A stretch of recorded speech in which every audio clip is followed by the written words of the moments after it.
mañana yo preparé una parábola, Marcos 12:12. El Señor le hablaba a su pueblo de esa manera.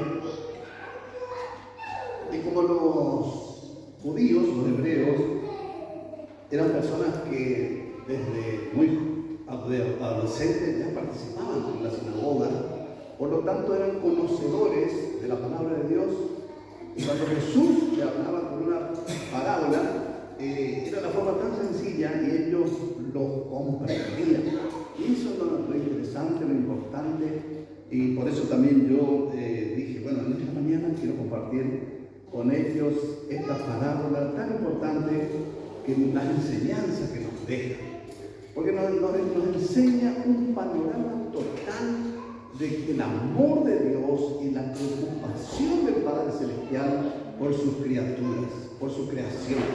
Después que Adán y Eva perdieron el privilegio de tener el contacto y la comunión diaria con el Padre Celestial y fueron echados del Edén, a partir de allí, ustedes saben que toda la naturaleza fue maldita y también los hombres y mujeres fuimos malditos en nuestra generación, ¿cierto?, de la cual provenimos.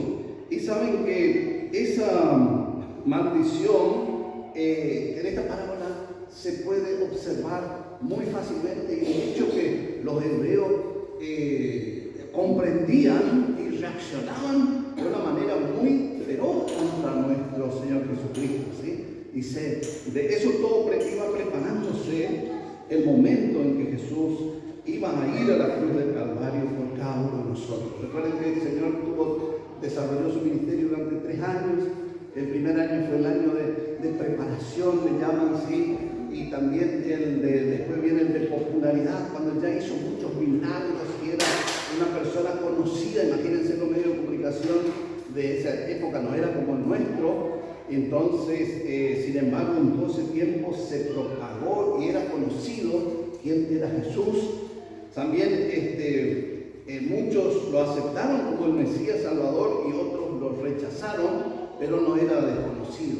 Y después también desarrolló un semestre también de pasión, ¿sí?, que llamamos el año de pasión, que ya fue milagros y enseñanza y ya camino a la cruz del Calvario. Decimos camino a la cruz del Calvario porque es el tema que nos interesa también a nosotros como creyentes, porque allí fuimos restaurados y reconocidos también nuevamente como hijos de Dios, y pudimos restablecer esa comunión que perdió Adán y Eva. Y a partir de allí nosotros llegamos a la categoría de ser hijos de Dios. Y vaya qué importancia tiene, ¿sí?, ser hijo de Dios. Y leemos juntos lo que dice Marcos capítulo 12, versículo 1. ¿Sí? Marcos capítulo 12, versículo 1. Leemos juntos. Entonces comenzó Jesús a decirles por parábolas. Un hombre plantó una viña, la cercó de vallado, cavó un lagar, edificó una torre y la arrendó a los labradores y se fue lejos. Y a su tiempo envió un siervo a los labradores para que recibiese de estos del fruto de la viña. Mas ellos, tomándole, le golpearon y le enviaron con las manos vacías. Volvió a enviarles otro siervo, pero apedreándole le hirieron en la cabeza y también le enviaron afrentado. Volvió a enviar otro y a este mataron, y a otros muchos golpeando, a unos matando y a otros, ¿sí? Dice, por último, teniendo aún un hijo suyo, amado, lo envió también a ellos, diciendo, tendrán respeto a mi hijo. Mas aquellos labradores dijeron entre sí, este es el heredero, venid, matémosle y la heredad será nuestra. Y tomando le mataron y le echaron fuera de la viña. ¿Qué pues hará el Señor de la viña? Vendrá y destruirá a los labradores y dará su viña a otros. Ni aún esta escritura habéis leído de ese Jesús. Y le menciona el Salmo 118, 22. La piedra que desecharon los edificadores ha venido a ser cabeza del ángulo. El Señor ha hecho esto y es cosa maravillosa a nuestros ojos. Y procuraban matarle.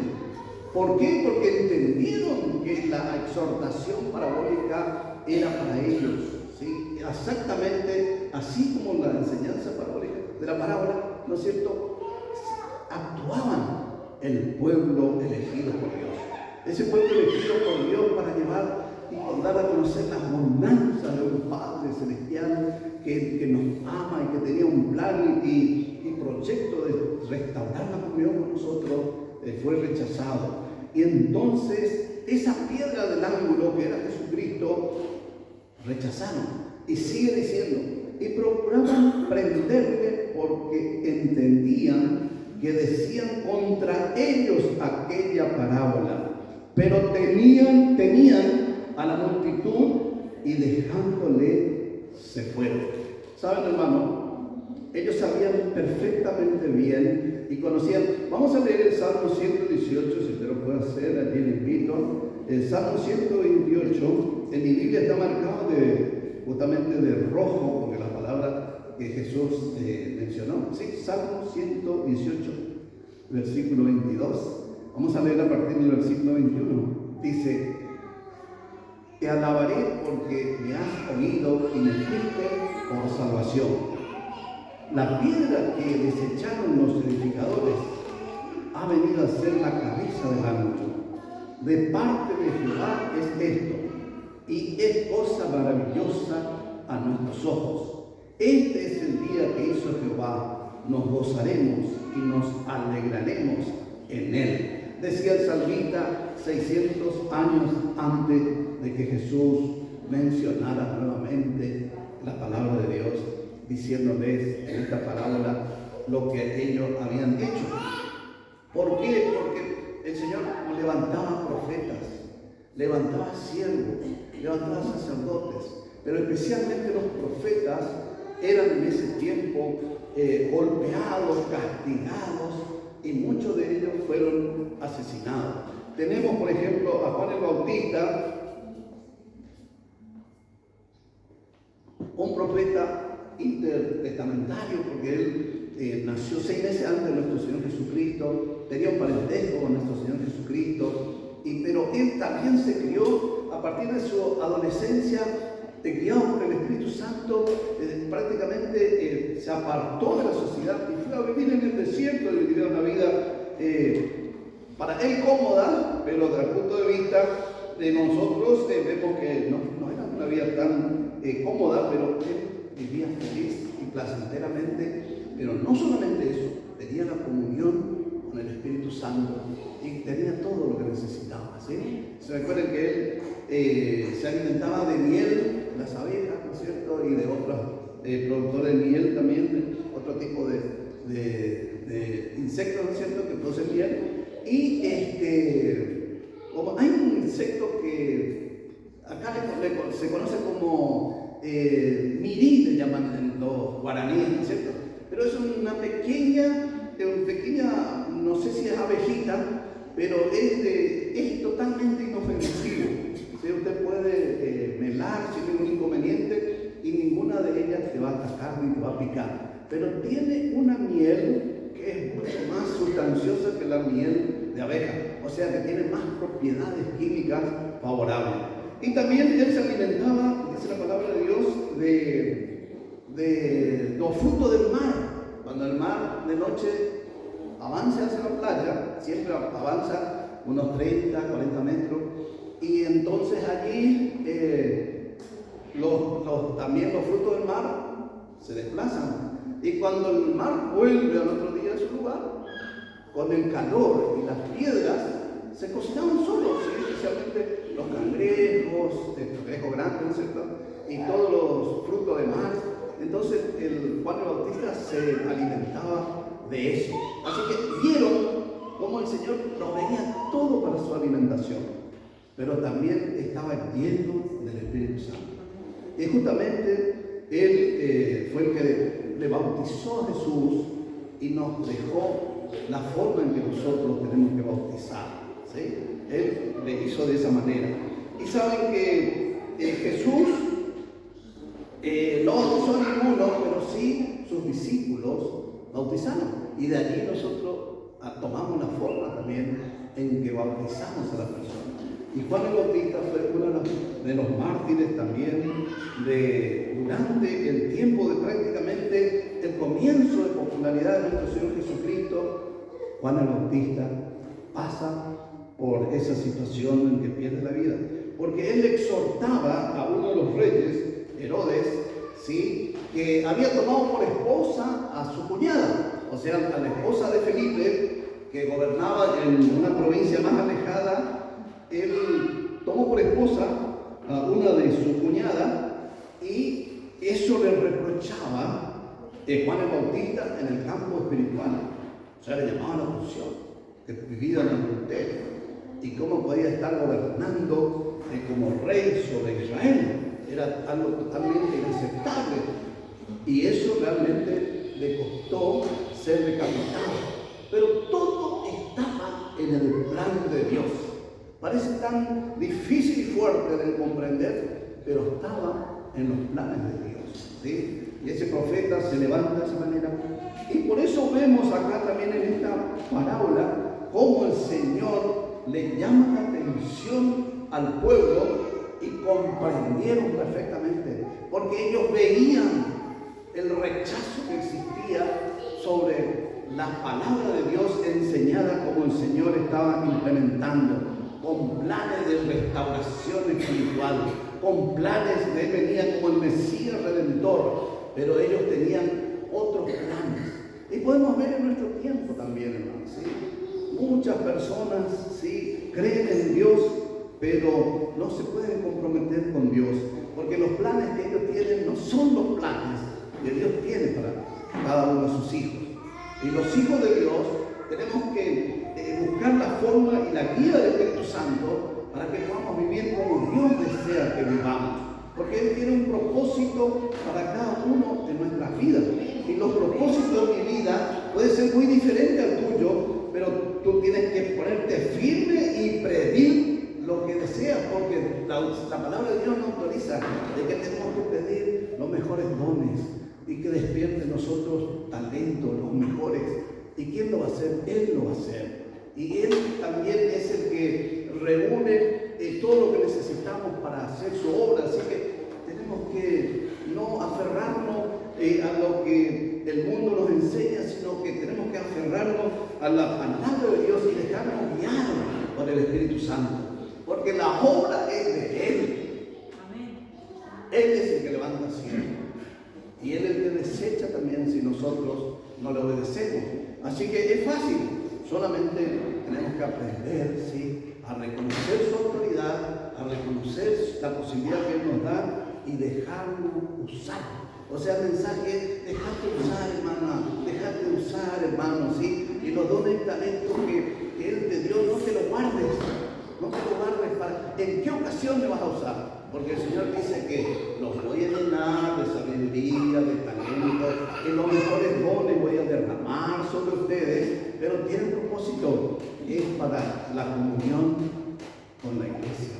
Y allí, porque su hermano también tiene que recibir lo mismo, su hermano también tiene que crecer. Si usted crece solo, entonces también va a tener un conflicto de comunión después, ¿sí? Pero si usted crece junto, usted no se va a equivocar. Y aquí nos decía y nos habla un poco, para que podamos entender un poco mejor también, dice: plantó una viña. No era lo que en ese tiempo, ¿no es cierto? La geografía de Israel es muy parecida a nuestras provincias del norte, ¿sí? San Juan, Mendoza ya no, porque es mucho más fría, pero San Juan un poco más arriba, ¿sí?, donde hay mucha altura, poca tierra de mucha fertilidad, es adecuadísimo para ese tipo para la viña y también para los olivos y plantas así, ¿no es cierto?, que muchas veces en esta región cuesta que pueda crecer, ¿no es cierto? Y dice, la cercó, le bañado, cavó un lagar. Ustedes saben que el lagar es una pileta, sería, donde se procesan y se puede extraer el jugo sacaban el jugo del aceite, por ejemplo, del olivo, sacaban también de la manzana, podían sacar jugo, pero especialmente, en este caso, de la viña de las uvas. Y era una forma, si bien primitiva, pero muy eficaz. Hacían generalmente sobre la roca la pileta, no era necesario muy grande, pero sí porque habían varias personas, y hacían dos piletas. Una pileta donde se tiraba el racimo, ¿no es cierto?, así como venían las uvas, y eso hacían, lo pisaban con el pie. Y de esa pileta volvían a pasar a través de un conducto a otra pileta. Ya no pasaban allí, digamos, pasaba solamente el jugo, ¿ya? ¿Sí? Pero resulta que ellos lo hacían de una forma, era una ceremonia espiritual, porque generalmente cuando se procesaba la uva de un viñedo, venían también todos los vecinos, ¿sí? Todos venían a pisar la uva y lo hacían alabando al Señor, agradeciéndole, ¿sí?, dándole gracias por los frutos que el Señor permitía que ellos pudieran cosechar.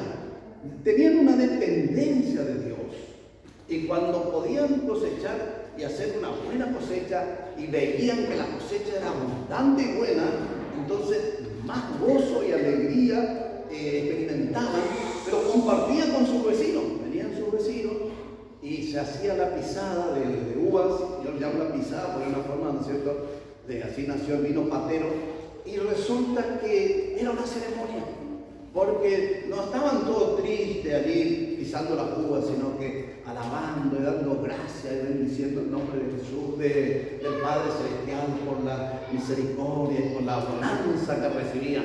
Era una fiesta espiritual. Y después también dice que una vez que se extraía todo el jugo que podían con el pie, también lo hacían con piedras fijadas en maderas pesadas. Entonces con eso terminaban de triturar y sacar, ¿no es cierto?, lo último jugo que tenían la uva, ¿no es cierto?, y todo se pasaba en la otra pileta. Y después en esa pileta se dejaba reposar y solo el vino fermentaba y se volvía vino, digamos, tenía alcohol, grado alcohólico, pero que no era nada agregado, sino que se producía de la propia fermentación. Y después dice que hay un proceso de destilación también muy sencillo que usaban. Una vez que todo eso que ellos procesaban iba al fondo, toda la levadura, todo eso precipita, no siempre queda debajo, automáticamente, ¿no es cierto?, en cuestión de tiempo, uno le deja una semana y todo precipita para abajo. Entonces ahí le sacan el líquido que queda arriba y eso ya es vino, ¿sí? Y supuestamente depende del tiempo que uno procesa, sale lo que se llama vino nuevo sin alcohol, y un poquito más de tiempo y ya sale el vino con alcohol. Así todo un proceso, pero que estas personas lo hacían, ¿no es cierto?, con mucho sacrificio, porque recuerden que hoy está industrializado, ¿sí? Hoy en día el vino se hace mucho más cantidad y mucho más rápido y todo con la tecnología aplicada, pero vemos que en ese tiempo lo hacían así y con tanta dedicación y con tanto amor y agradecimiento a Dios. Eso es lo que yo rescato, que eran agradecidos a Dios por la cosecha y por la abundancia, y reconocían que Dios estaba en el control. Entonces venían y hacían el trabajo de las pisadas, pero hacían con gozo y alegría, disfrutaban de la bendición de Dios, ¿sí? Y nosotros también tenemos que aprender en nuestro tiempo a disfrutar de la bendición de Dios en lo poco o en lo mucho. Porque si no somos agradecidos en lo poco, no vamos a aprender a ser agradecidos en lo mucho. Pero saben que lo poco que recibimos o poseemos, tenemos que darle gracias a Dios por eso y bendecir su nombre por eso, ¿sí? Nunca diga esta porquería, no. Lo que el Señor te da, ¿sí? Te está dando, ¿sí? Y tenés que tener un corazón agradecido. Y ese corazón agradecido te va a preparar para que puedas recibir lo que realmente tenés asignado. Pero mientras que sigas renegando con eso, ¿sí? Porque a veces los elementos fallan, ¿sí? Decimos, y ahí uno no tiene que cometer errores, tiene que bendecir y tiene que tratar de reparar o mandar reparar, pero ninguna queja, ¿sí? No, sino solamente alabanza. Gracias, Señor, porque me diste esto y lo tengo y lo estoy disfrutando y te bendigo y te agradezco por eso. Usted va a ver los resultados. Dios tiene propósito grande en tu vida. No, ya tenemos que dejar, ¿sí?, de poner palos en la rueda de nuestra bendición nosotros mismos, ¿sí? Nosotros mismos. Saben que el pueblo de Dios es un pueblo duro, ¿sí? De servir, o sea, duro de entender. Y nuestro pueblo también es un pueblo duro de entender. Escuché una profecía estos días referente a nuestro país y la verdad que me alegro porque el Señor dice que va a enviar al Espíritu Santo de tal forma que se va a producir un avivamiento, ¿sí? De que todos vamos a venir a los pies del Señor. ¡Qué maravilla! Y saben, eso nosotros lo hemos comprobado incluso en este lugar donde estamos, ¿sí? Porque las personas cuando tienen escasez, ¿sí?, vienen al Señor, vienen al Señor. Y cualquier cosa que uno comparte con ellos, es maravillosamente aceptado, ¿sí? Pero después llega un momento en que cuando todo está bien, ya no te necesitan, te rechazan un poquito, porque ellos están bien, ¿sí?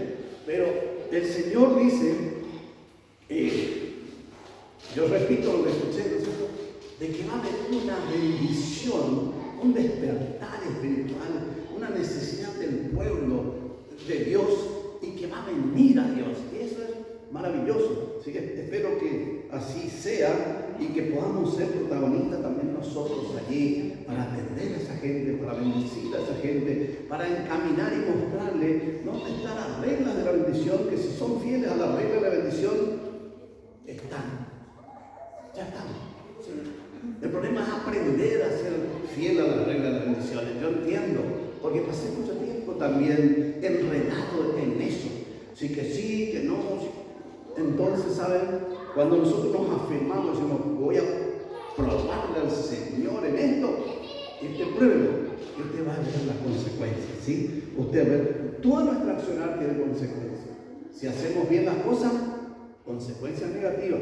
Si hacemos, positivas, muy positivas. Y si hacemos mal las cosas, consecuencias negativas. Pero siempre va a haber consecuencias.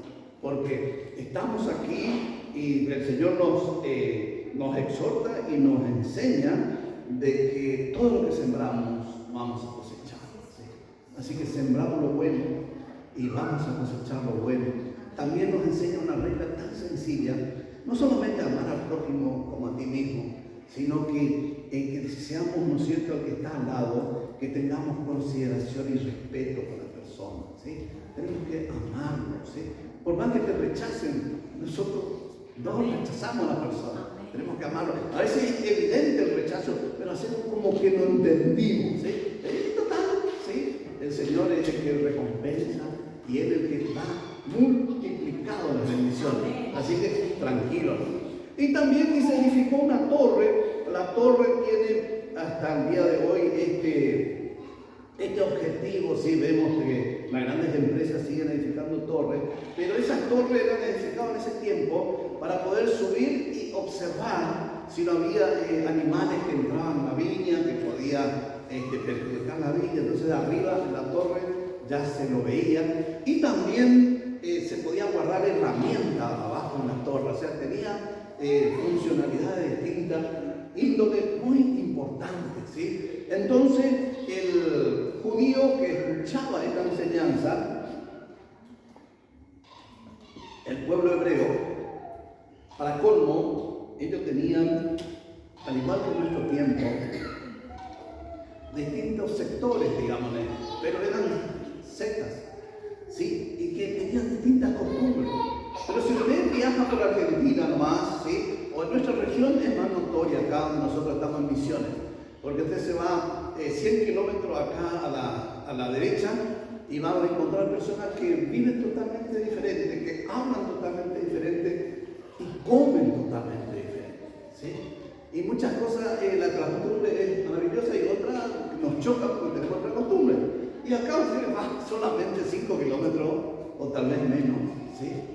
Y encuentra personas que también comen diferente, que viven diferente, y todo es diferente, ¿sí?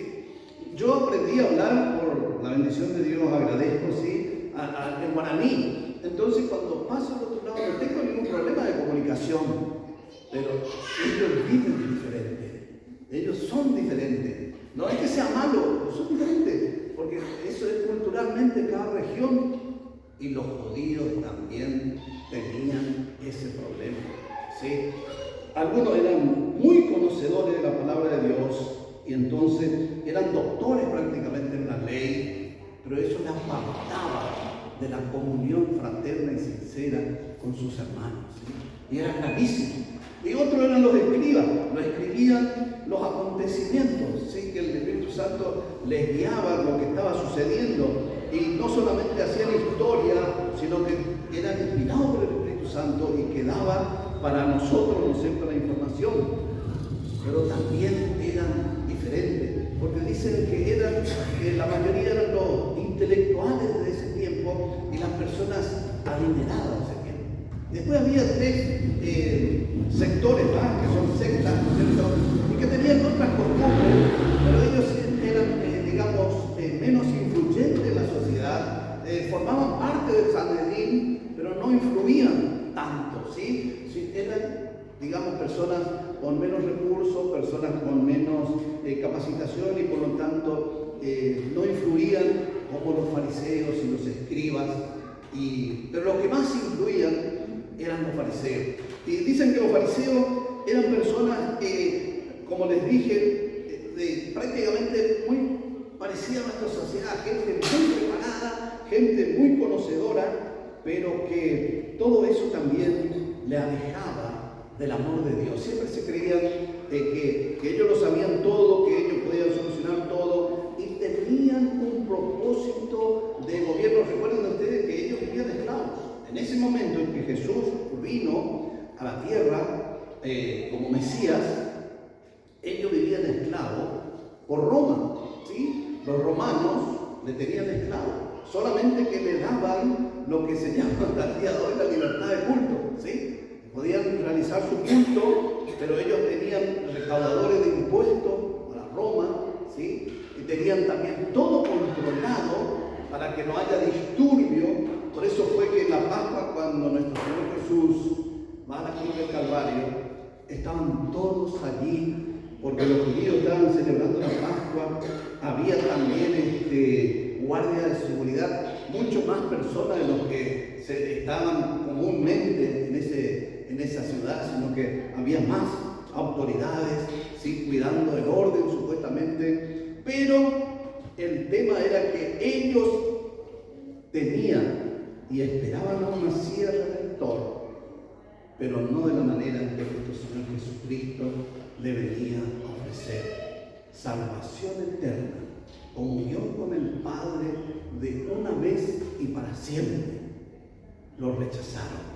Y ellos actuaron de la misma manera en que actuaron estos labradores malvados.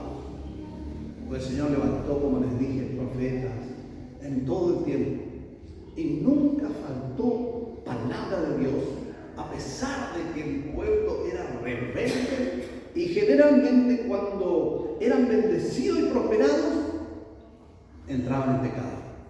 Y allí de nuevo toda la maldición se desataba sobre el pueblo y venía la falta especialmente de comunión con Dios y por lo tanto todo se volvía a desvanecer.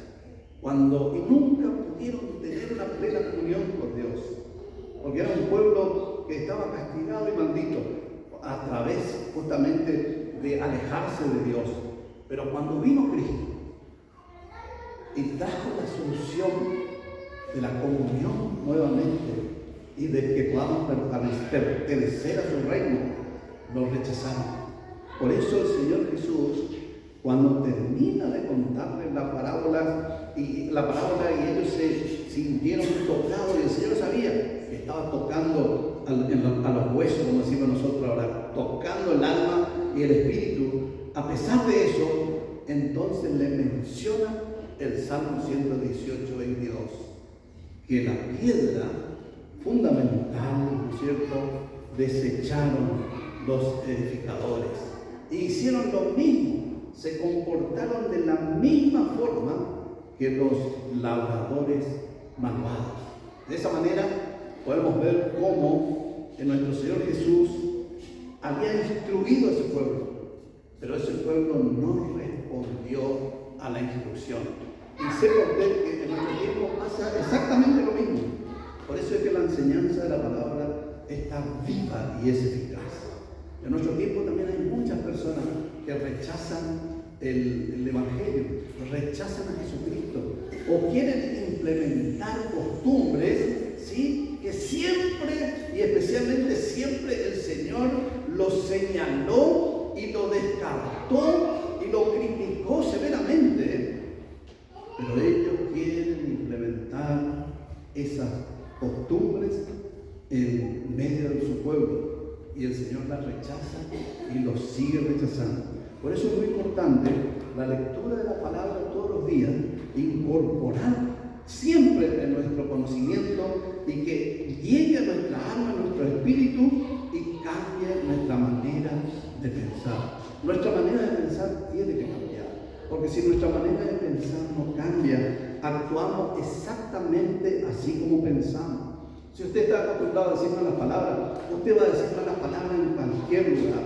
¿Sí? Solamente se le da un poco de presión y usted va a decir malas palabras. Y se le presionamos un poco y va a decir malas palabras. Y malas costumbres también. Si usted tiene malas costumbres, ustedes saben que es imposible parar al que tiene malas costumbres. Él hace, no importa en qué situación o ocasión, allí donde menos uno espera, allí repite. Por eso es que tenemos que alinear nuestros pensamientos a los planes de Dios, nuestros pensamientos a la palabra de Dios, y nos dejamos guiar humildemente por la palabra de Dios, y entonces tenemos muchas posibilidades de poder agradar al Padre y poder llevar sobre nosotros una vida de bienestar, que podamos estar bien y que podamos disfrutar. Que el Señor nos bendiga, nos guarde y que el Espíritu Santo esté en el control de su vida. Ahora sí, vamos a orar juntos. ¿Sí? Yo quiero orar con ustedes y bendecir su vida.